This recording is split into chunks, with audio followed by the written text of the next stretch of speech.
Good. That's fine. I don't care. Tell the we got audience yet? It'll come. It'll come. Where's your water?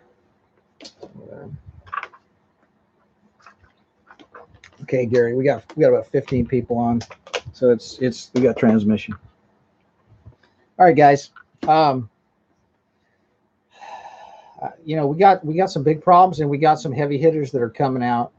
And when I say heavy hitters, I mean that in a figurative and literal sense. If you've seen these people in person, they're heavy hitters, all right. You better not get in front of them in a buffet line, and I mean that. I'll be honest with you, folks. We're dealing with very evil people, and it takes people with some real courage to get out there and try to get to the bottom of who these people are and what they're up to, what their plans for us are. And before I introduce our guest tonight, I've got this book. I'm not going to put the Bible up here right now, but this is an interesting one. And this book talks about our heritage and the people that have turned us into what we are before they turned us into what the nightmare has become. And these were all God-fearing people. And I like to just open this up. And, there's people in here that you've never heard of. I'll say, take for example, Elma Willard, an American educator and historian, was a leader in the movement to provide higher education among women.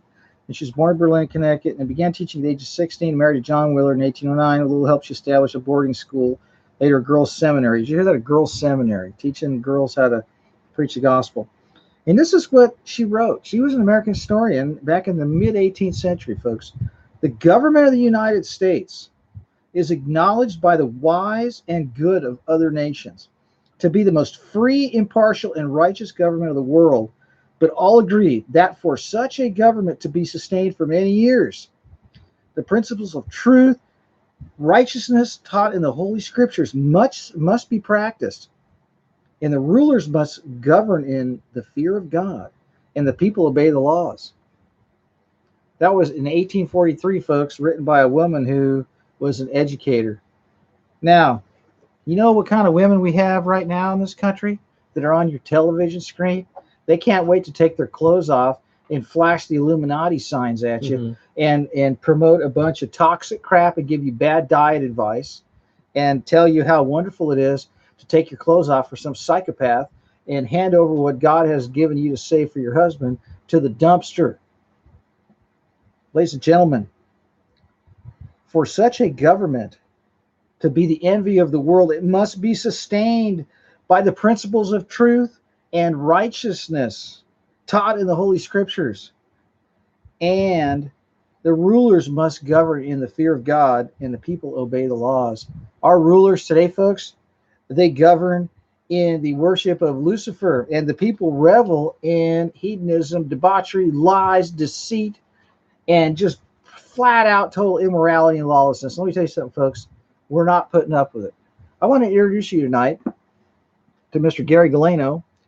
He runs the YouTube channel Grindall61, and it is an eye-opener, folks. Let me tell you, he gets out there where the rubber meets the road, boots on the ground, with the cameras rolling, confronting the people that are running this country into the ground.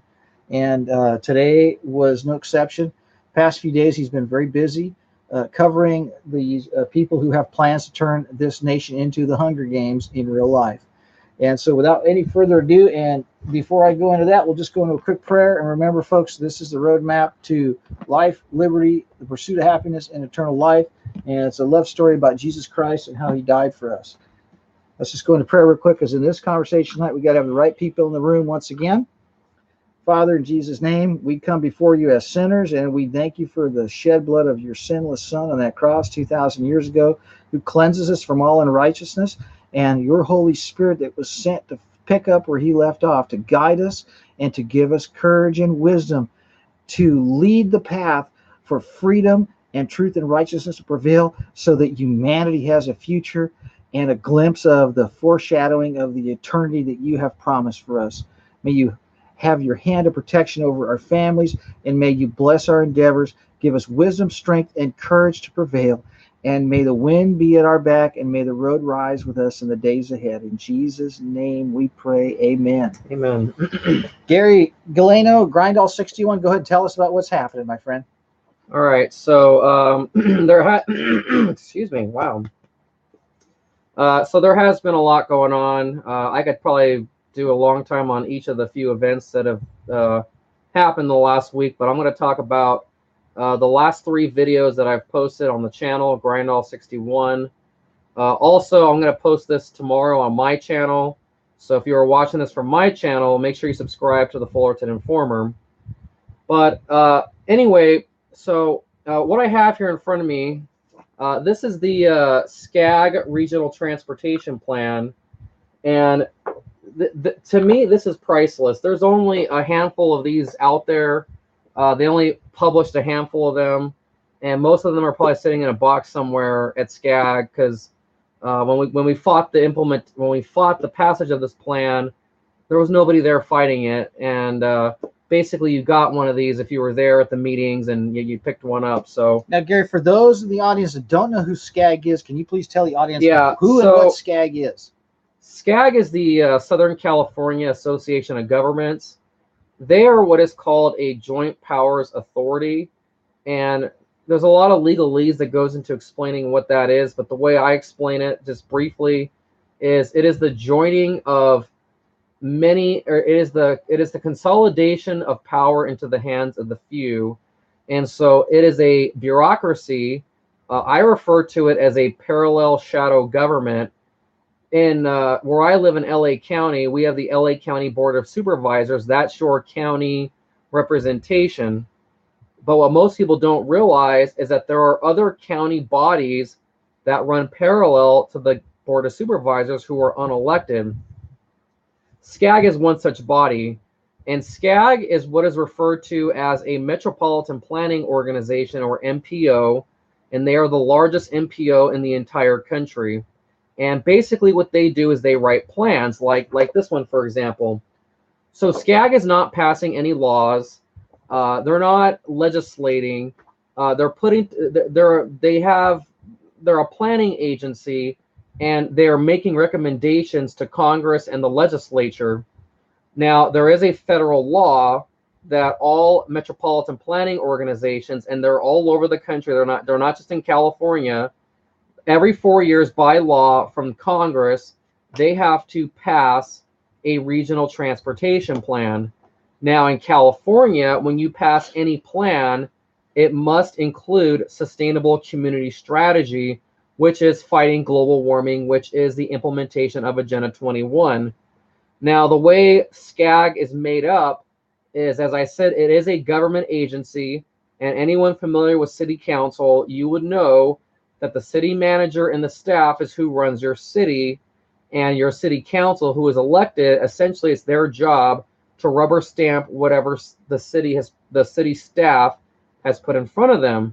If you have a good city council, they will reject at times staff recommendations, and they'll put in their own ideas into various issues.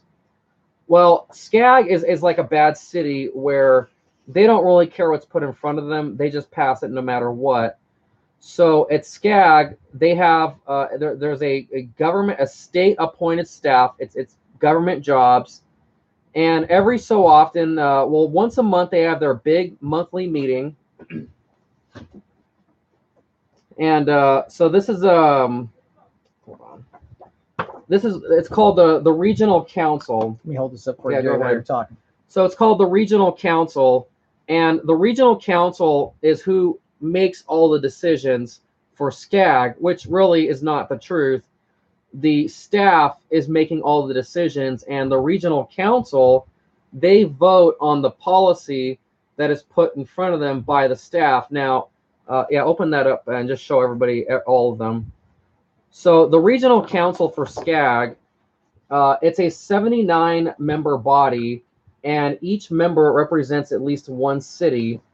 You can't see it up close, but if you look at it, you'll see that some of them have district under their name, and if they have district, that means they're representing more than one city. So my city is not in this because another city is representing our city. So this body of 79 people, they vote on the policies at SCAG. Now, when you go to SCAG, they're going to tell you that these people are elected, and they are elected. These are all mayors, county supervisors, city councilmen. The mayor of Los Angeles, Eric Garcetti's in this. He's also on this board.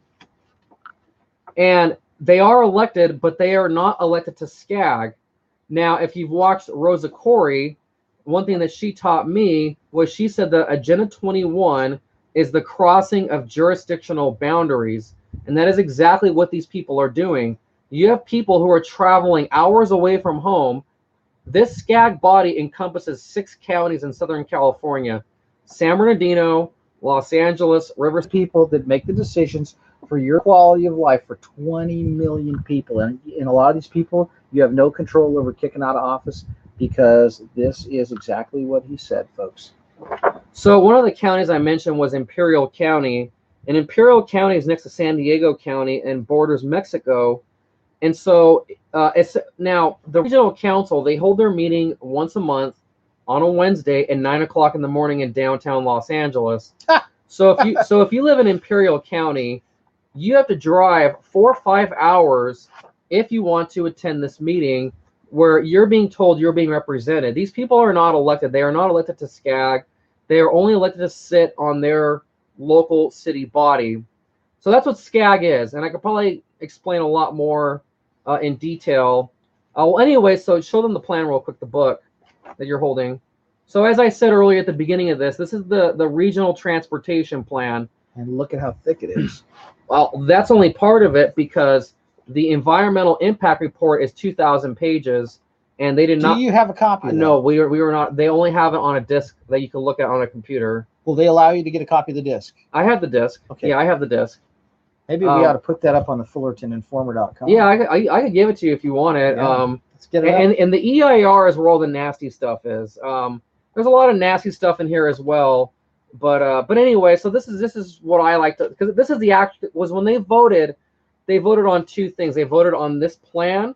This is the Regional Transportation Plan, SCS, Sustainable Community Strategy. It's what it says on the front. And then they also voted on the Regional Transportation Plan Environmental Impact Report, which is RTPEIR. Now the RTPEIR is the one that's 2,000 pages, but we just go off of the SCS because it's the main document. Ladies and gentlemen, while Gary's talking, can you please get your friends to tune into this? You're not going to hear about this anywhere. He's an expert on this. He's an expert on what goes on behind closed doors on Wednesday morning at 9 a.m.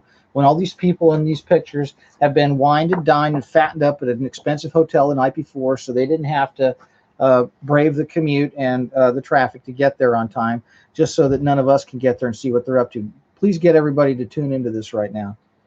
So anyway, so I went back in 2016, and I said earlier that every 4 years, Congress has mandated that these agencies pass this plan. So it's 28 or midway through 2018. They're about to start working on the 2020 plan. But we're going to talk about this plan because the 2020 plan doesn't exist yet. So the 2016 plan, in this document, it calls for $544 billion of new taxes for California. And when they were promoting this, they would actually say, because they were bragging about it, because they knew nobody was watching, so they would brag about it, they would actually say $500 billion. So this document calls, here, let me show it to you real quick. I'll show you where it's at. So this $500 billion to remake the landscape of Southern California into the Hunger Games model, folks, where you're going to be out of your cars and onto a rolling coffin surrounded by a bunch of whack jobs with syringes and knives, because they emptied all the jails into the streets and all the mental hospitals into the streets to float the pensions for the people that are enforcing these radical environmentalist social justice warrior scams on us. So this is, this is for you. So this is all the spending they're going to do. And so the total's right here, this 556.5, and it's in billions. So the plan is $556 billion. And then this is how they're going to raise the money. So here it says gas tax, vehicle mileage tax, toll lanes. There's also sales taxes and all that. Okay, stop right there, Gary. Go ahead and read those 3 things you just said again.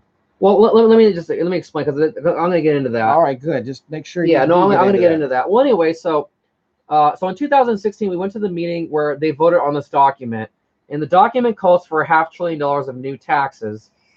After about a year later, after this document was passed, what is referred to as the SCAG delegation. It's about, it was about 5 or 6 of these guys. They took a junket up to Sacramento on our dime. They flew up there to meet with the Senate President pro tem Kevin De Leon, who is now running against Dianne Feinstein for U.S. Senator. And they went up there to promote the taxes that are in this document. And within 2 weeks of them being up there, the legislature passed the SB1 gas tax, which is now up for recall in November, Proposition 6. The top one on this chart is the gas tax. The gas tax, the SB1 is 12 cents. Here it calls for 10 cents. So they actually got 2 cents more than what was asked of this document. But I think we know where the extra 2 cents went. So they also call for toll lanes, increased sales taxes, as well as a mileage-based user fee, or what is known as vehicle mileage tax, where they put a GPS box in your car and tax and track you by the mile.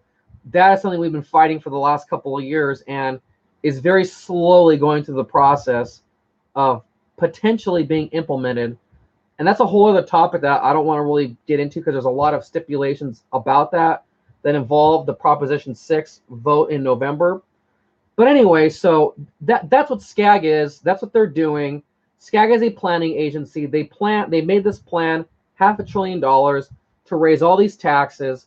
So if you live in California in the last year, you might remember for a little while it seemed like every day taxes were being raised, and it's because of this document. So we come to find out that so this was passed in April of 2016. In April of 2017, the legislature passed SB1, the gas tax. On April the 10th, 3 days later, SCAG terminated the lease to their building 3 days after the SB1 gas tax was signed by Governor Jerry Brown. And when they terminated their lease, they had to pay $1.5 million in cash to the previous landlord. So they were ready to get out, and they were willing to spend $1 million. What kind of building did they have before? It was it's like a skyscraper in downtown LA. Was it big enough for the staff? Oh yeah, it was more than adequate. And I mean, the building was fine. They spent $1.5 million on an early termination fee to get out of their lease. Correct. To break their lease, they paid $1.5 million bucks. 3 days after the gas tax passes. I couldn't wait. The gas tax that they concocted in this document. And then some time went by. I don't know how many months. Gary, who made the decision to break the lease? Well, okay. So the way that stuff typically works, it's kind of like how I explained earlier. So the staff puts together a packet, and then the regional council votes on the packet. So all these people. So the staff would have been the one to do all the negotiations, and then these people are the ones who would have rubber stamped it. And more than likely, they had no idea what they were doing, because they don't read this stuff. You know, when I said earlier that the RTPEIR, the 2,000-page document, these guys didn't read a 2,000 document about what they were going to do. And one thing I wanted to mention too, that you kind of mentioned, for those of you who have read about the mega regions plan, where they have that white and blue map online that was commissioned by the Obama administration, by the Department of Transportation, where you see the 11 mega regions. It's like the Southern California, it's Piedmont Atlantic, it's Cascadia, the Texas Triangle, the Northeast, all those different areas. This $500 billion plan is to create the Southern California mega region. That's what it's for. So they get out of their lease. A few months go by, they sign a new lease, and the new lease is in this brand new building that just got built in the last year. So myself and a partner of mine, Tressie Capps, we decided to take a field trip down to SCAG's new offices to see why they needed to have a new building. Now, before we did all that, we did a FOIA request, and we found out we got the contract for the new building. For the new building, for the first year, they are paying $98,000 per month in rent to rent out $100,000 a month. $100,000 a month. And I don't know if you caught this, but my dad watched the video today and he called me. He said that on the lease that I showed in the video, there was parentheses NNN, and he said that's called well, it was called triple net, and he said what that is that means that SCAG is they can open end it. Well, no, what it means is if there's any additional things, like let's say once a week a cleaning crew comes That's in, right. They open in the terms. Right, that means that they have to pay even more than that. And then he also said that like if the roof blew off the building, the tenants are responsible for the repair, not the landlord. So at a minimum, they're paying $98,000 per month in rent for the first year of this new lease. That, ladies and gentlemen, $100,000 a month for an office. For an office, yeah. When you could have had an office space in Fullerton for probably 9 cents a square foot in the Fullerton Towers, right in the middle of the heart of Southern California, that everyone could get to, because we got these skyscraper office buildings in Fullerton, and they couldn't rent those gall darn things if their lives depended on it. And yet these guys want to go in their ivory towers and rape and pillage the taxpayers. And these are the people who did it. I want you to look at these people on the top line here, folks. Do they look like they care about $100,000 a month for rent? I'll be honest with you. You should, because most people literally within a stone's throw of that building are living in abject squalor and poverty. Right here. Flip it over. No, flip. Oh, the front page. The front page. This one? Well, I want you to look at this. She's on the Santa Ana City Council, so she's local to you, Michelle Martinez. I just wanted to point that out to you. She's an attractive young lady with a nice photograph of her with nice white teeth and flowing hair. And let me ask you a question. Do you think she rides the Greyhound into downtown LA with all the tweakers, the crackheads, and the psychopaths? I don't think so. I think she probably takes a nice limousine, or maybe even gets a helicopter ride in, perhaps. I can tell you right now that they're set up in a posh hotel the night before the meeting, wined and dined and fattened up real good. If you met some of these guys in person, you'll know what I'm talking about. And it ain't right, folks, because we're working and we're supposed to get there at 9 o'clock on a Wednesday morning. You can't even get to LA at 10 o'clock at night, much less at 9 o'clock in the morning. So, go on, Gary. Yeah. Well, anyway, so they passed the gas tax, and they immediately get into a contract for $100,000 a month building in some tower in brand new tower in Los Angeles. And they're not even on the top floor. No, they're like halfway up. Not even. They're like a fourth of the way up. Oh, I see. And anyway, I think it was like $26 a square foot or something is what they're paying. Now the terms, the square footage goes up every year. So, and real quick, this is Margaret Finlay, City of Duarte. Honorable. Well, I'm not even going to call these people honorable, because in my opinion they're despicable. Alan D. Wapner. And he doesn't have a city listed on here. He represents Sandbag, but because he represents another monster, paper tiger, Trojan horse on steroids. But what city is he serving? Ontario. He's on the Alan Wapner's on the Ontario City Council. Then we've got Bill John, Jahn. He's from Big Bear Lake, and then we got Michelle Martinez from the city of Santana. Okay, so we've got people here. This is the president and the first vice president, and I think now Mr. Wapner is the president. Yeah, so he moved this lady out. And so what we've got here, these are the people that are sitting on a $500 million budget to turn California half a trillion dollar budget, $500 billion. I mean, the numbers are staggering. To turn this, to remake Southern California into the Hunger Games, to get you out of your cars and onto their conveyor belts where you got to breathe the same air and get injected with whatever's sticking out of the syringe in the guy's pocket next to you as you're crammed into these things. This is crazy, folks. And these people are doing this with nobody paying attention. And now they just moved into a $100,000 a month posh pit halfway up a skyscraper downtown LA, where no one knows where they're at, and no one goes and visits them, and no one calls them out on anything. And when you start reading this thing, it's going to freak you out if you have any idea what the ultimate plans are. And Garrett, go on. You're the expert. Okay, yeah. So as I was saying, so the monthly rent is not stay the same. It goes up annually. So the lease is for 15 years, and by year 15, they are paying $168,000 per month in rent, $2 million annually. So when I said earlier that the document calls for a 10-cent raise in the gas tax, but the legislature got a 12-cent, and I said, we know where that extra 2 cents is going. It's going to pay $2 million a year for SCAG to live in this posh building in downtown Los Angeles. So anyway, so we decided to take a drive down to see this new building with the contract in hand, because we want to see what they're paying. You know, I've never been in $100,000 a month rent anything. I want to see what that looks like, you know.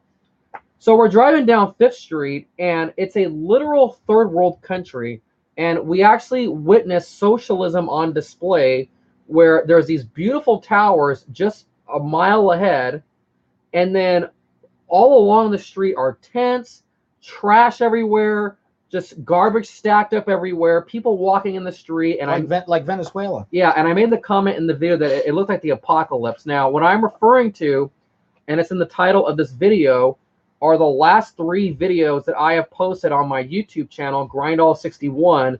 So this is the first of the 3. So we're driving down the road, and I'm filming in the car just this nightmare that we're driving through. And it's very fitting that this is what it looks like on the way to SCAG when you consider what these people are planning for us. They want us to live in an environment where you're disarmed, where you're not in a car, because if you're in a car, you can lock the doors.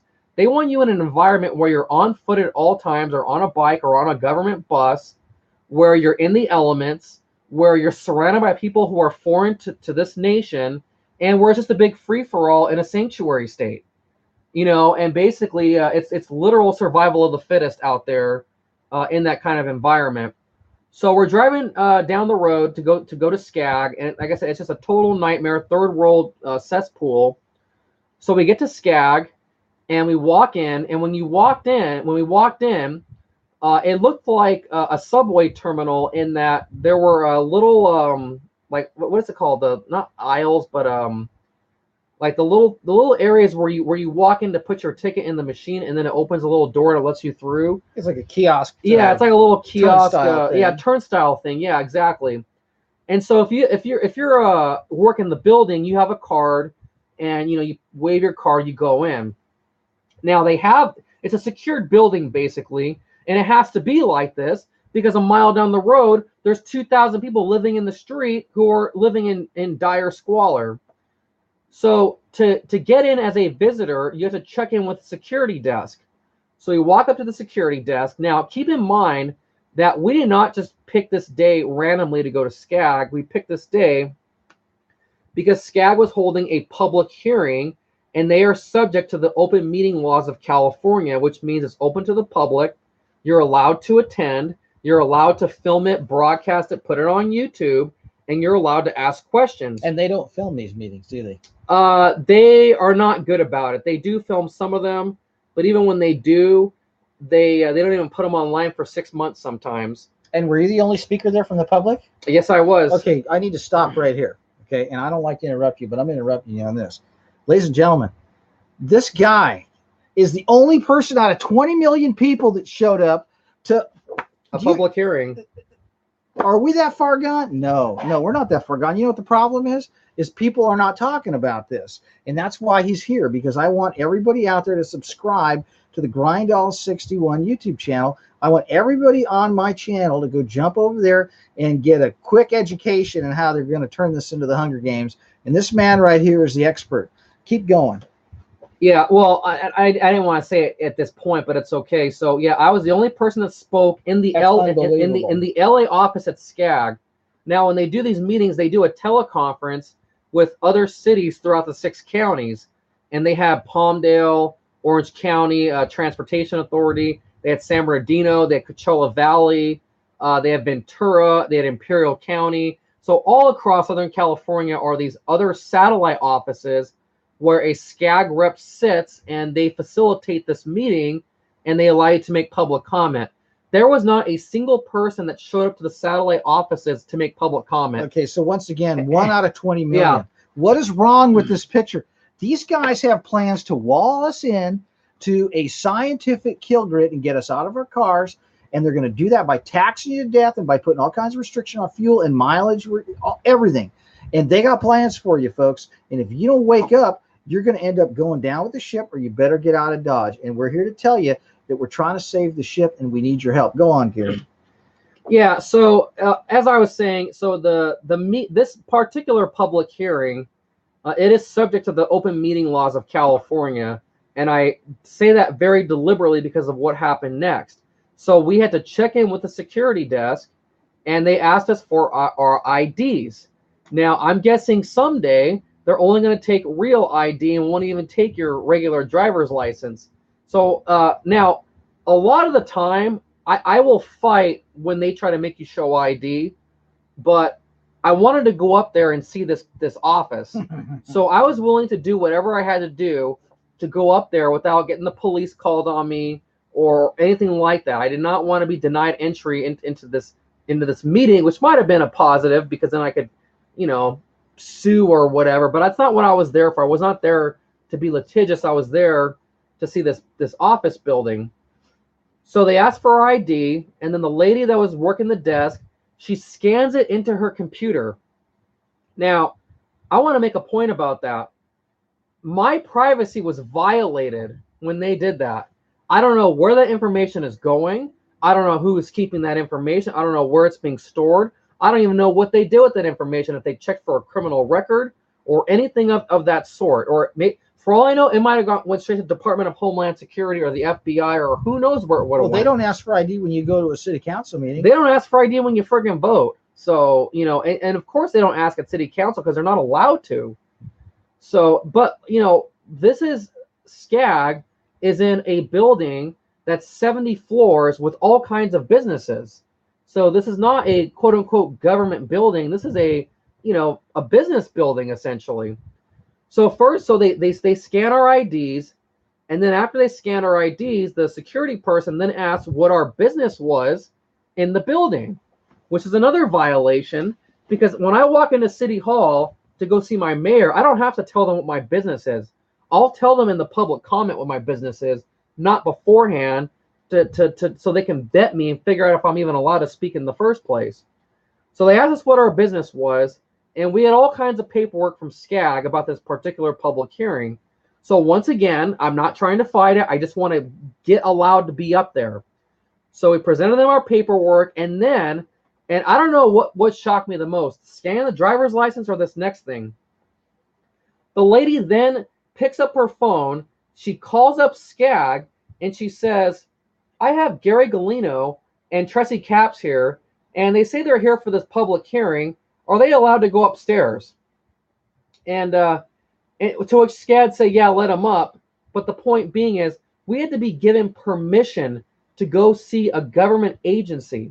I mean, that's how egregious these people are, that no one's keeping track of them, that they think they can move into that they could raise our taxes through a planning process and then get $100,000 a month office space and then deny the public access unless you get permission. So we went through all of that, and they finally said, yeah, you can go up. So we go up to the 17th floor. So we do the meeting. I should say this, we just do the meeting. So we were there about 30 minutes early, and we asked for a tour of the office, which we were given. And the entire time I was in there, I was rolling my camera, I was filming, and at no point was I ever told not to film. I was never once asked why I was filming. They treated it as if it was pretty normal that I was filming. So I walked around for a good 10, 12 minutes with this person giving us a tour, and they were just telling us, oh, this is this, and this is that, this office here. Here's the, oh, and I don't know if people got this in the video or not, but Hassan Akrata, who is the executive director of SCAG, he's the real head of all this, because he's not one of these politicians. He's actually the government leader of all this. His office, he has a view of the Hollywood sign from his office. So that's part of why they're paying $100,000 a month, because he gets to live his American dream sitting up on top of a tower with the view of the Hollywood sign from his office. So it was hard to see it in the video because... and this guy... is moving the camera.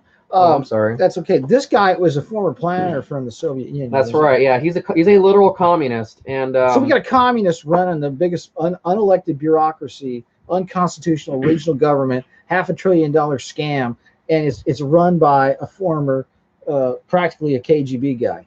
Yeah, it's unbelievable. So anyway, so we get this tour, and I filmed the entire thing. Now we're now talking about the second video of the three, the video of the tour itself, and then after the tour, we did the public hearing, and in the public hearing, as we talked about earlier, I was the only person who spoke. Not one person attended a satellite office. That's unbelievable. And so no one spoke from the satellite offices. So I did my public comment, and we got the hell out of there. So this was on Thursday of this last week, which was the 26th, I believe, of July, 2018. And that I believe it was that night I had to go to my city council also. And then the next day there was some other event that I attended that actually got canceled. And the reason why I'm saying all of this is because there's been a lot going on the last few days that I was not able to get to the SCAG videos till Sunday. And that was kind of deliberate as well, because I had a big exclusive, and I didn't want to release a big exclusive on Friday night or Saturday morning. I waited till Sunday to release the homeless video, and then Monday morning is when I released the video of the tour of the building. Now, today is Monday still, 10 o'clock in the evening, Pacific time. When I got up this morning at 8:05 a.m., there was a email from YouTube that someone had lodged a privacy complaint against my video of the homeless people. And in the video of the homeless people, in the last 20 seconds of the video, I showed the inside of the offices of SCAG, and I did so as a teaser to let people know that there is more to come. Now, part of what I did too is, can you hold that up? The guy there in the middle, Alan Wapner, I guess he's this guy right here. He is the current president of SCAG. He's not a government employee in that he works for SCAG, but it's like being the mayor. He chairs the regional council meetings, and the title is not called mayor, it's called president. So Alan Wapner is Mr. President. But he doesn't look like this in real life. I mean, this is airbrushed and photoshopped. Oh well, yeah. Well, he's also you got another. Well, picture he's also in this one, and this is from 2013. It's the same photo. So this is a few years later. So they're just I'm about to say he doesn't look like that in real person, and it may have a lot to do with what they feed these people in these restaurants the night before these meetings. Oh yeah, no, they are wine and dine. They're wine and dine, folks. And let me tell you something. When I go on vacation, I wine and dine. Let me tell you something. I don't look like that. Yeah. Right? Well, anyway, they must do it a lot. Yeah. So the last 20 seconds of the video, at one point, I asked about the president of SCAG, and it turns out he has an office at SCAG. He has his own little conference room. Nothing really elaborate. It's a very small little room with a table and 4 chairs. But I walked in there, and I said, "Oh, look, this is Alan Wapner's room," and that's how the video basically ends. So a privacy complaint was filed against that video, claiming that I violated privacy in the last 20 seconds of the video. Did they specifically state at what portion of the video? Yeah, they said the last 20 seconds. So they said that. So now we know who did it, don't we? So the entirety of the that little part in the office was a privacy complaint. Now, about 10 days ago, in my city, West Covina, they had a SCAG event, and good old Alan Wapner showed up to represent SCAG at this event. And the reason why it's so upsetting to me is Alan Wapner, he is in Ontario County, and I am in LA County. And so he left his county to come to my county to lecture my city about how we're supposed to live. And now this event, they shut a street down, and they had a bunch of bicycles out there. Now, let me ask you a question. Did Mr. Wapner ride a bicycle in front of everybody? Not that I'm aware of. You think it's possible he could have even gotten on one? And this is the point I'm making, folks. These guys want what's good for the goose and not for the gander. They want you on the buses with all the homeless people and all the people that have just gotten out of jail and all the rapists and everybody else that just got out of jail. And they want you on a bicycle so you can get hit by a car and breathe the carbon monoxide and get knocked over and run over by a bus or something. But these guys are taking limousines. These guys are getting flown in helicopters, and these guys want you in the mosh pit while they're in the posh pit. Is that right, folks? No, it's wrong, and we're not putting up with it. And I'm certainly going to keep pushing against this, because what's good for the goose is good for the gander. And if these guys want us out of our cars and onto public transit and on bicycles, then they need to get on the bicycles first, and they need to show us how far they can go on these bike lanes they've contrived for us, and see how long it takes for the ambulance to show up and take them in for congestive heart failure or cardiac arrest before they put us through a second stage smog alert with high levels of particulate matter and ozone deep into our lungs, breathing the exhaust from their power generating systems that run their air conditioner at 50 degrees all year long. Did I go too far? Oh, no. Yeah, well, anyway, so he's outside of his county. He's in my city. He tells us we got to get out of our cars. And so I was there with my West Covina team, and we confronted him after he spoke. And there was a big blowout between him and I.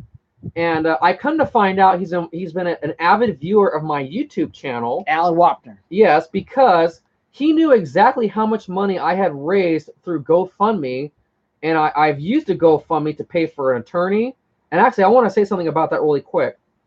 Well, I'll just continue. I'll just continue before I get into that. Anyway, so he knew all these details about my GoFundMe and all this other crap. And I'm like, wow, the guy's been watching my videos. Okay, at least that's some good information to know. And so I know he's watching my videos, and in that video of the homeless people, I showed his little office at SCAG, and then I got a privacy complaint at 8 in the morning the next day, and I don't know who did it because they don't tell you who did it, but I think it's pretty safe to say we do know who did it. There's only a couple of candidates really, and one of them is Alan Wapner. So when that happened, the second video, which was the video of the tour itself, I had to change it up a little bit. I had to put a disclaimer in the front of the video saying to YouTube, this is a government entity, SCAG, and they are not allowed right to privacy, so that when they look at these videos in the next, because you have 48 hours to take the video down or alter it when somebody files a privacy complaint. And so I'm basically telling YouTube that this is what this video is. It should not be taken down. So I post the second video with that disclaimer, and less than an hour after the second video goes up, I get a privacy complaint on that video, and there's not even a timestamp. They're basically alleging the entire video is a violation of privacy, even though some of the video is us in the car, which is not a violation of anybody's privacy because it's us. So I now have 2 privacy complaints on 2 of my videos. I then released a third video, which is my speech in the public hearing, and I had to change that video as well and put a disclaimer on that. Up to this point, that video has not received a privacy complaint. So we have 2 privacy complaints on these videos. So what's going on is I walked into the demon's lair. I was as far behind enemy lines as you could get. I walked in there with a camera. I got out of there alive and had a story to tell. And I got way too close to the truth about the gas tax, the rent of their building, and just the secrecy of SCAG altogether. And the empire is now striking back, which is why we are making this video. Now, there is a precedent here. There's a government agency in San Bernardino called Sandbag. And this was 3 years ago. The first time we ever went to their building, we did the same thing. We walked around with cameras to their offices and everything. And they filed a privacy complaint against my channel. They did the exact same thing. So Alan Wapner is part of Sandbag too. Well, there you go. And I know who did the privacy complaint back then. It was one of the secretaries. She got upset that we put her on camera, whatever, right? Well, that video did not get. That video is still up to this day. It did not get taken down. So I do not expect these videos to be taken down. But point being is SCAG is trying to get the videos taken down. Now, what I wanted to make the point about the GoFundMe and the lawyer and all that. For those of you who do watch my channel, I have been talking about how I'm in the middle of a federal criminal case where I was, and I'm not going to get too much into it, but to make a long story short, there's a meeting that we attended that is supposed to follow open meeting laws of California, and they moved the meeting into a building that did not follow those laws, and I got arrested when I tried to exercise my rights in that that they building. Purposely moved a Right. meeting into a federal Right. courthouse. So they moved the meeting into the Ninth Circuit Court of Appeals building in Pasadena, which got me arrested. And really briefly tell the audience about what capacity one of the higher ups that made the decision to move it there was.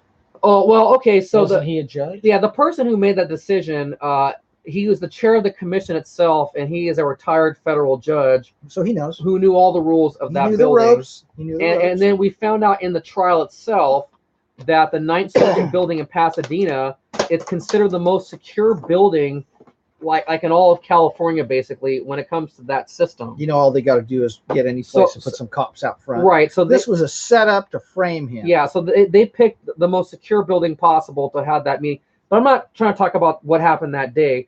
The point that I want to make is I have been paying money to a lawyer to represent me in this case. I was convicted of a federal crime. I did get convicted. We are now appealing in U.S. District Court, and we're also going to file a civil rights lawsuit with the LA County Sheriff's Department. But I have been raising money for this appeal, to file the appeal. And what I'm talking about with SCAG is exactly why I am fighting this and why I need people to contribute to this cause. Because in the case of my arrest, we had a commission meeting moved into a place where they're allowed to operate in secrecy, which is a flagrant violation of the law. The same thing is going on. And this is the exact same thing with SCAG. The only difference being is SCAG's building is not a federal building. It's a, some building, private, whatever it is. It's a building that's got a bunch of businesses in it. But the point being is SCAG has deliberately moved themselves into a building where you have to be vetted. Your driver's license has to be scanned. They have to call the office and ask for permission for you to even walk up there. And if for whatever reason they could just say, no, don't let them up, and then you can't go up there. So basically what SCAG's doing is they are trying to operate in as much secrecy as possible by being in this building, just like the Sheriff's Commission did by going to the federal building. But not only are they doing that, the one time I went up there, the one time anybody went up there with a camera, SCAG says, oh, you violated our privacy. A government agency is claiming privacy. And at the same time, they violated my privacy when they made us scan our ID cards into their computer system where we don't know where that's going to go. So I'm pretty much done with my story, but just to kind of round it all up. So I put up 3 videos on YouTube in the last couple of days about SCAG, and 2 of the 3 videos have privacy complaints against them. And the one complaint expires Wednesday at 8 a.m., which is why we had to do this tonight. We had to do it like within that time frame. Like, it was very time sensitive. And everybody has to know that there's a possibility that those videos could be taken down. So you got to share those videos. You got to subscribe to my channel. And I say it again, subscribe to my channel, because there is safety in numbers. And you see the people I'm dealing with. I'm dealing with freaking scary ass people who want to arrest me, who want to claim privacy, who want to claim all this stuff and want to operate in secrecy so they can put all these plans together to basically enslave us in the compact megacities grid. I need some water. Well, look, this guy, he's on the front lines, and he almost went to jail. I've been on the front lines. I've almost gone to jail, and I'm not sitting here tooting my horn. I got a family, and you think that I'm going to take this sitting down? Let me tell you something. Those roads are ours. We paid for those with our taxes. Our parents' taxes paid for them, and they're public roads. They shouldn't be selling off the toll lanes to the King of Spain's Centra family business. I mean, look, these guys got plans to get us out of our cars while they sit in their ivory towers and pig out and have purse collection parties and sit here and write up all these plans. This book right here is a blueprint. This book right here is a blueprint to the end of a free society, because it is a social re-engineering map. And when I say social re-engineering, I'm talking about taking away your ability to live in a single family home, to take a shower, to wash your underwear, to travel freely in your automobile, to take your family on a vacation across the country. They're going to wall off a lot of these areas to where you won't be able to travel to. One of the nicest things about being free in a middle class society in the United States of America is I don't care what level of the economic spectrum you're on, you can afford a car and some gasoline, and you can see the natural treasures and the beauty and the other faces and places of this land. And that is all under attack. And the reason it's under attack is because the only way they can implement their eugenics programs is if they get us all into the slaughterhouse. And this, ladies and gentlemen, is the blueprint to build the slaughterhouse. It's all about sustainability. It's all about resource allocation, energy use, planning for 95% of the United States is rural open space. And they keep talking about sustainability. You know what sustainability is? You could have 50 kids and spread out like eagle's wings for the next 500 years, and they wouldn't put a dent in this place. And there's so much water under the ground, and there's so much potential to grow food, and there's so much potential for solar energy generation. There should not be a shortage of anything, but it is all contrived and controlled and invented for a specific purpose of culling humanity. Well, 95% of the country is open space. 95% of the country is wide open. There's nothing there but trees, bees, rats, and snakes. And you want to know something? They got to close off even more of it to protect these rats and snakes, because they got different kinds of snakes that they may not have. Come on. Are you going to put up with this? Are you going to take this? They have these secret meetings where they want everybody to get on bicycles so they get hit by a car, and these guys can't even get out of their chair in some of these meetings. I mean, I'll put up some pictures on the Fullerton Informer of these people who are making these decisions. Like Sean Nelson, for example. This knucklehead tried to run for Congress. He got his butt kicked, and it's just disgusting how these people actually expect to have any respect from us when they sit here and they're silent on the tools of the trade of this Agenda 21 implementation. And it's all a bunch of nonsense. It's all about, the global warming. Yeah, you know how they do the global warming? They spray that crap up in the atmosphere and they microwave it. Oh, yeah, it heats up. Yes, the climate's changing because of your car. They got black asphalt and they're cutting all the trees down and they're putting the cell towers everywhere. And we're supposed to think that the cars are causing the problem when they're playing tic-tac-toe at 38,000 feet every time it's supposed to rain. Are you kidding me? Do I sound like a nut job? No. You're a moron if you don't see what's being done. They're trying to cram you into a kill grid. And let me tell you why. Because once you're in the matrix, when you got this 50-story building and you can push a button and the air conditioner goes down to 69 degrees and the lighting changes and your microwave will turn on and turn that frozen hot pocket into a bunch of artery clogging glyphosate laden garbage that you're going to ingest and enjoy. They want you staring at the screen so they can control what you eat, think, and drink, and pop, and smoke, and jab, and ingest, and crap out your backside. Because that's what they want. They want total control of your life. And they got a bunch of, let me see this again. People promoted to their highest level of incompetence here, folks. That's what we've got. The people here have been promoted to their highest level of incompetence to sit back and vote on stuff that they don't understand. And they pick and choose very carefully who sits on this, because most of them, if you were to walk up to them and start telling them this stuff, they'd be like, that's not what it is.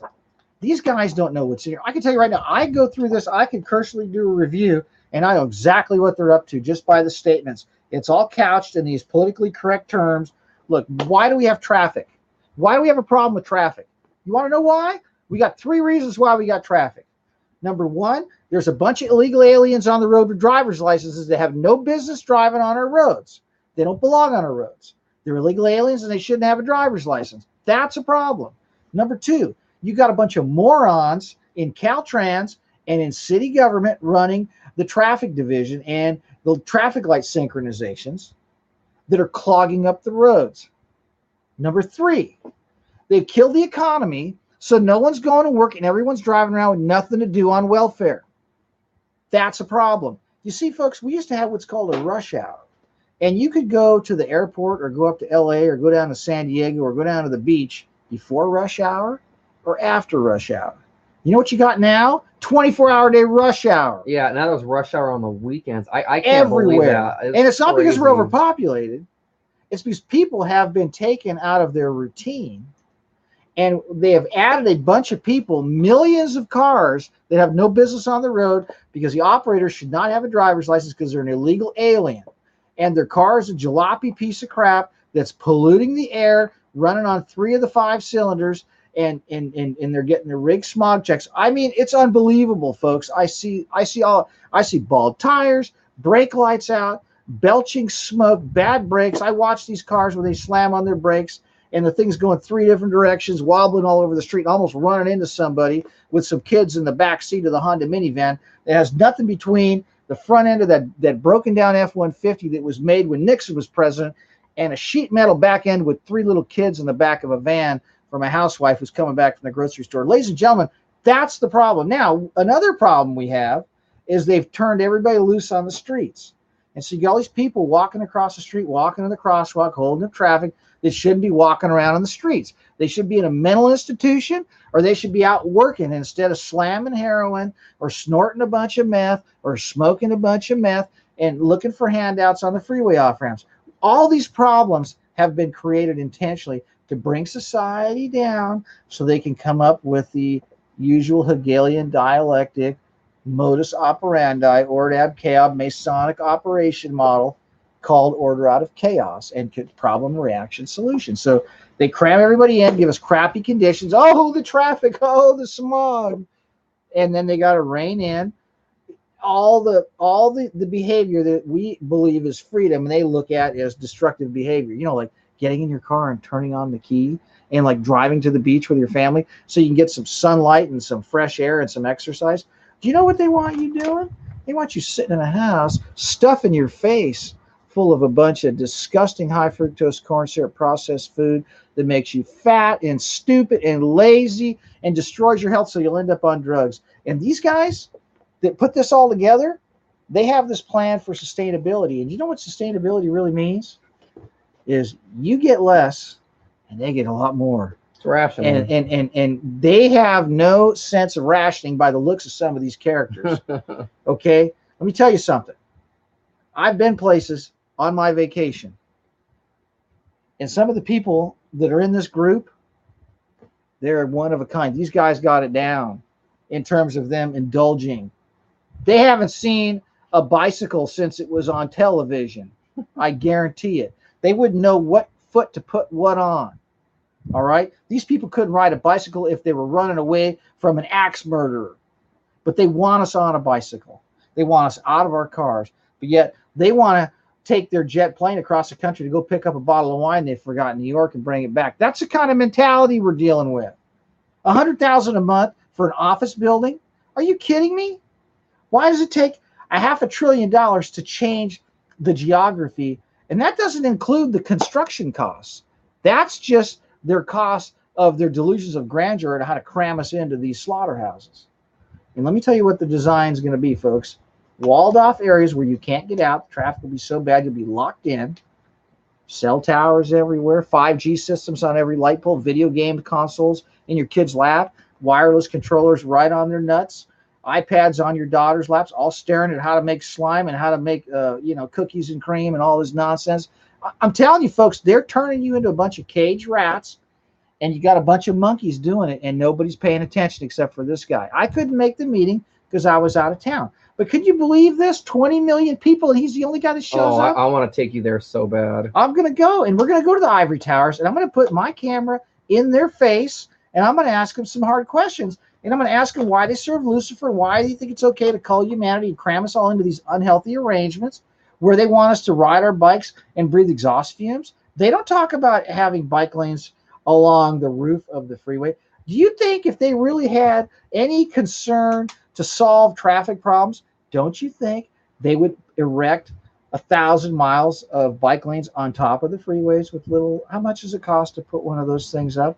If it's $1 million a mile for the asphalt, how much do you think it costs for some sheet metal with a little bit of rail up there? I mean, come on.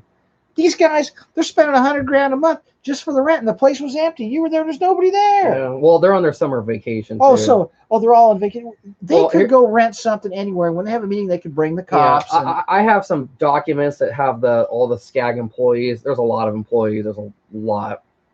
but they're like they're dark this August. All the cities are dark in August. They don't like meet because it gives the city managers and all them a month off to get their sweet vacation packet, vacations that they get. So when I was there at SCAG, I know a lot of them are just on vacation because it's that time of year.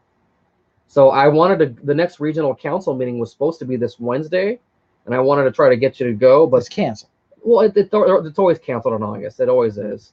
So the next one's in September. So we have to wait till September to go. All right, I just want to mention a few things in here. How we use land today is one of the things.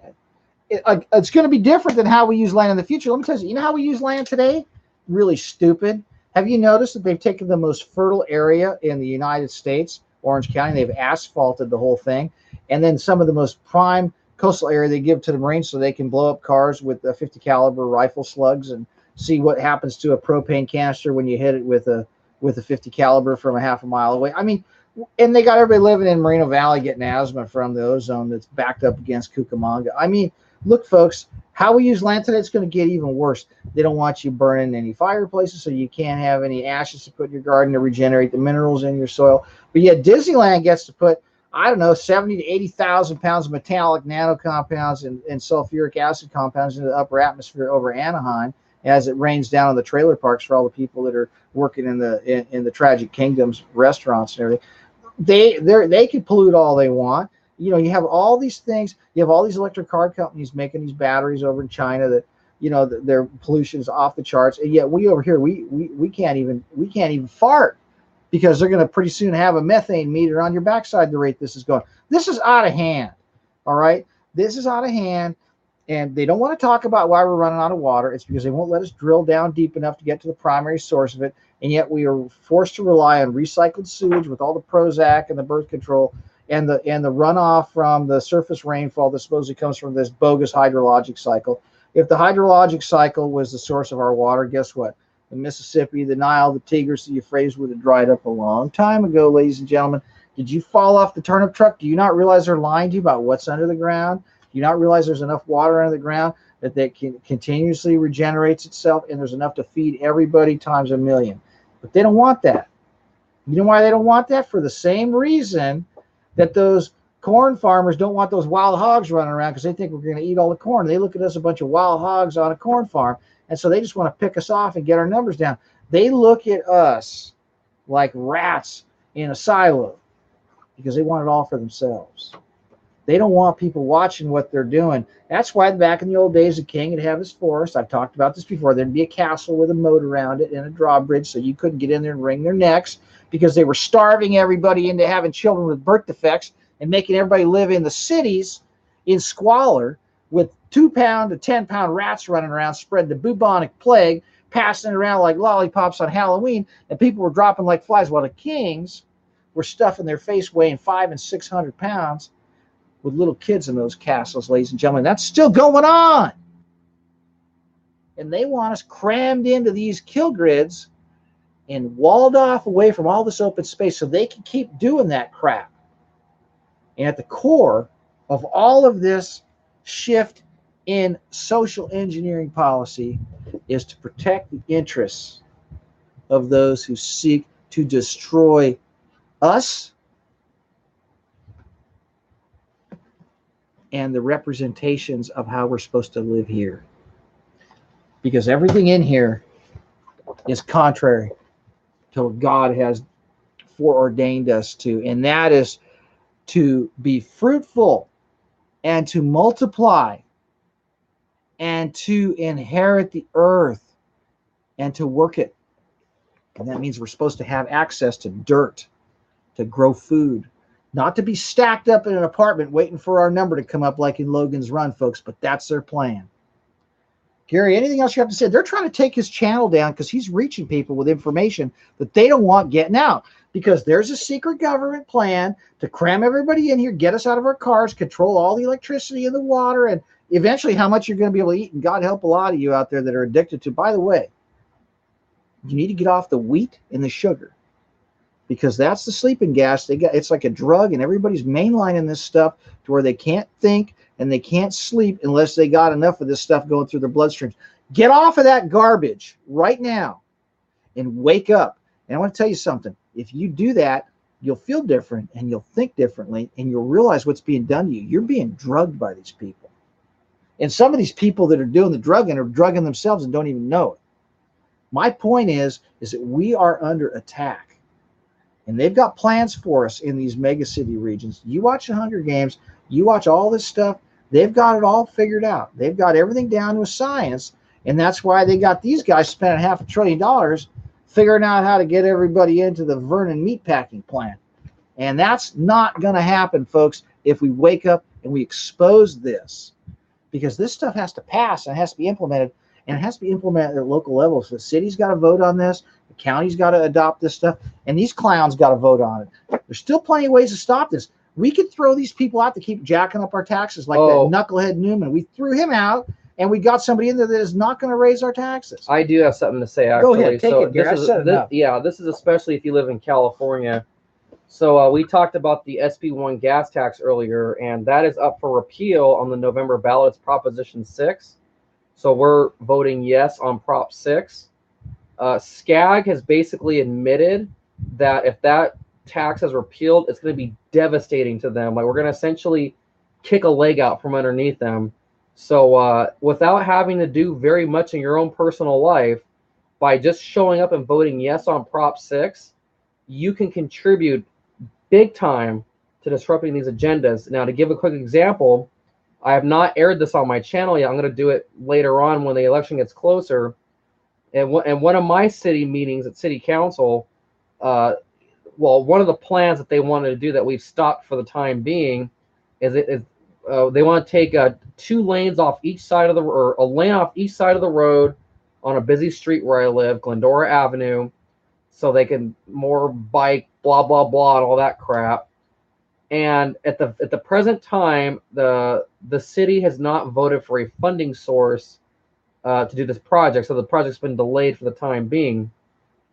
The city manager opened up his mouth at the last meeting, and he said if the gas tax is repealed, the SB1 increase, if it's repealed, he goes, there will be no Glendora project ever. Good. Because they need that funding to come in. Like, basically every city needs this funding to do all these Agenda 21 projects. And here's the thing. So that's a big solution to stopping all this crap, is just voting on Proposition 6. These morons and knuckleheads and imbeciles on the city councils. And let me tell you something.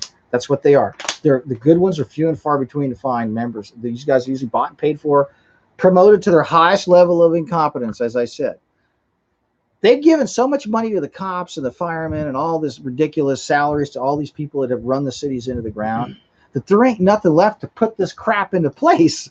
So, if we just knock one leg out with this repealing of the gas tax, that delays that 10 or 15 years. We'll send them back years. Yeah, it'll set them back a decade. Yeah. And that'll give us enough time to keep driving our cars and demand that they use the same computer programs that they've developed algorithms on how to sterilize this with what frequencies in the microwaves and how to engineer the RNA and the DNA and the shots to mess with you. They could use that same supercomputing power they could use that same supercomputing power to what, folks? You tell me. How about synchronize the traffic lights, okay? How much do you think it would take to synchronize all the traffic lights everywhere? You know all those cameras they got all over those things?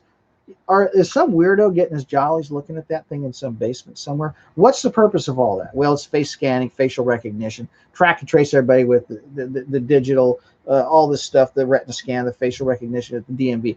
But my point is the technology is there to synchronize all this stuff. They purposely trip up these lights to make you waste gas, to increase pollution rates, to increase traffic, to get you to accept their solution, which is to get you on a rolling coffin with wheels so you can sit next to somebody that's just come out of jail. And listen, don't get me wrong. I do feel sorry for people. But you know what? I shouldn't have to sit next to, or my wife shouldn't have to, or my daughter should, my young daughter should not have to sit next to some guy that's been in the can for 15 years because he raped a couple people. And he just got out and started sticking needles in his arm that he found in the gutter, and he got some cheap cut, dirty drugs from somebody, and then this thing's sticking out, and he goes crazy and sticks it in my daughter. She shouldn't have to sit on some bus with some knucklehead like that. You know why? Because I've been getting up and going to work for 30 years, so I don't have to live like that. And these guys want to sleep in the gutter and do drugs all night and have prostitutes and massage parlor victims to get them off. Well, I'm going to work every day. You know what? I don't have to live like them. And this scag crap is going to dump me in the pit with these clowns on the bus and on the train and even in the apartment complexes, while they make sure that the streets are lined with these tents and the excrements. Did I rhyme that? It ain't funny, but that's the plan. And they've got these ivory towers with heliports on the roof because they're going to get flown in. It's Brazil. We're there. Yeah. We're there. If we let these fatheads get away with this, and I believe they won't, and let me tell you why I believe they're not going to get away with this. They're afraid of us. That's why they're going after him, and I'm sure they're going to try to come after me. And you know what I say? Bring it, you evil devils, because guess what? The truth always prevails, and righteousness always prevails.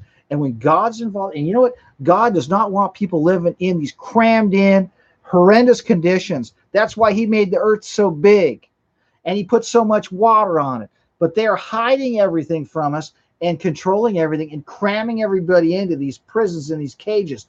Don't fall for it. If you're in the city and you can afford to get out, get out. If you're in the city and you have a single family home, hang on to it. Don't sell it. Move your family in with you.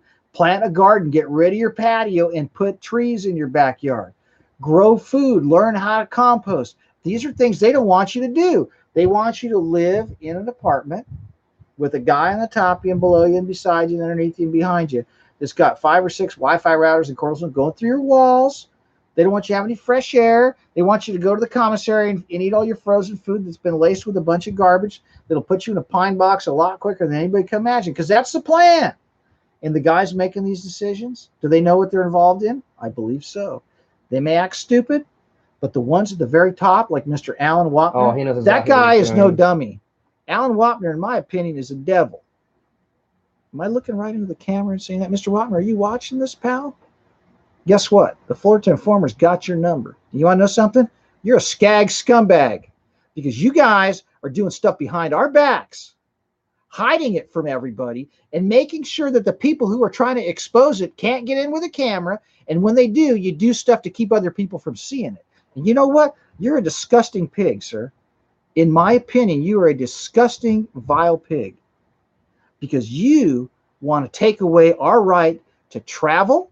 You want to take away our right to move freely about the United States with your regional transportation scams that are trying to price everybody out of their automobiles with the per mile tax thing, with these registration fees, with these crazy gas taxes. And I'm going to tell you something right now. You listen to this. My dad came over to this country from Italy through Ellis Island, worked in the paper mills in the East Coast, and he came to California.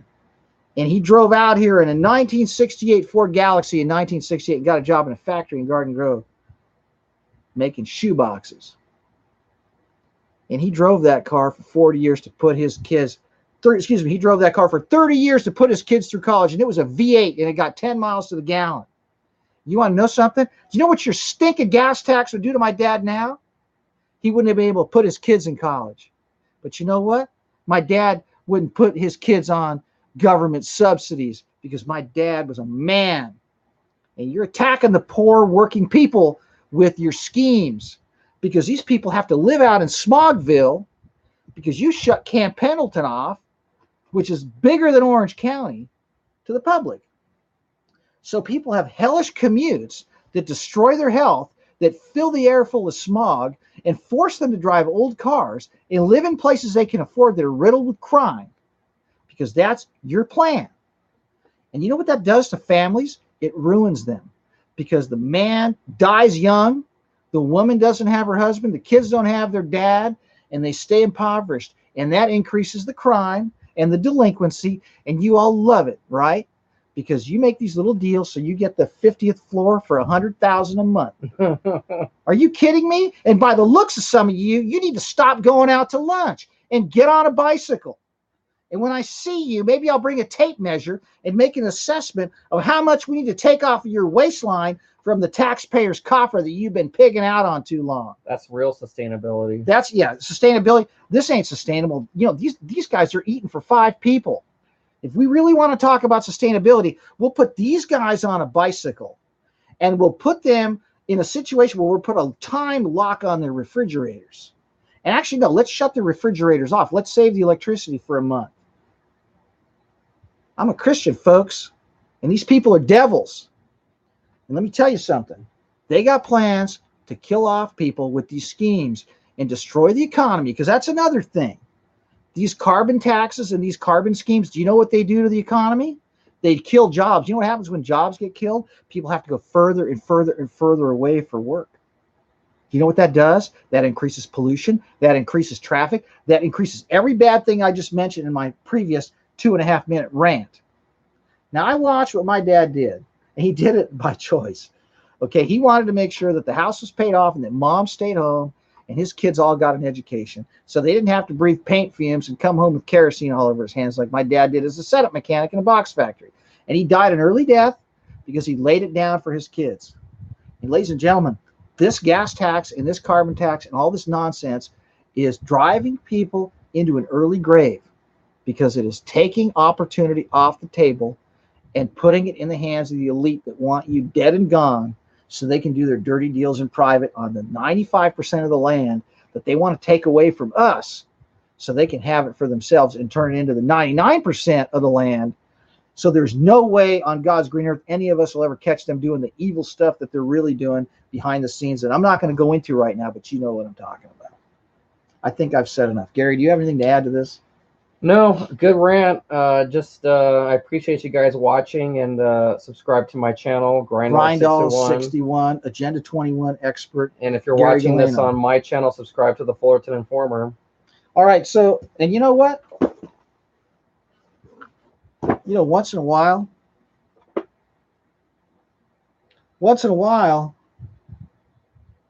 we've got to get back to the basics, folks. And I want to tell you something. The reason why only one guy showed up out of 20 million people at this meeting for this agency that is trying to turn this place into a third world cesspool nightmare full of syringes and garbage and crap in the gutters, because that's what they're doing. That's what they're doing. You know why that only one guy showed up? Because all these churches out there that are sucking your money on Sundays are not telling you what's going on. And let me tell you something, folks. It is not biblical to not be involved in your government. This right here is a book for close to 200 years. It isn't until recently that we had the scumbags occupy all the political offices. But we got them now. You know why? Because the churches stopped doing altar calls for public office. Because the churches stopped recruiting people to run for office and get involved in their city governments. And now you've got all this progressive liberal crap. And you want to know something? You want to know what it turns into? I'm going to tell you a little story real quick before I shut this thing down. You know, there's a country in the Middle East called Egypt. And Egypt is that joint where they got all those pyramids, and they used to bury these kings in these weird wraps and think they're going to, who knows. But they had a lot of gods in Egypt. And one of their gods was the dung beetle. Did you know that the Egyptians used to worship the dung beetle? Now, the dung beetle, they worshiped because it was some magical creature that emerged out of piles of manure and emerged as this amazing looking beetle. You know, beetles are really trippy when they come out of the ground. If you go to Cairo today, folks, on all four corners of that city, it is surrounded by canals of raw sewage. You see, folks, God turns people over to what they worship.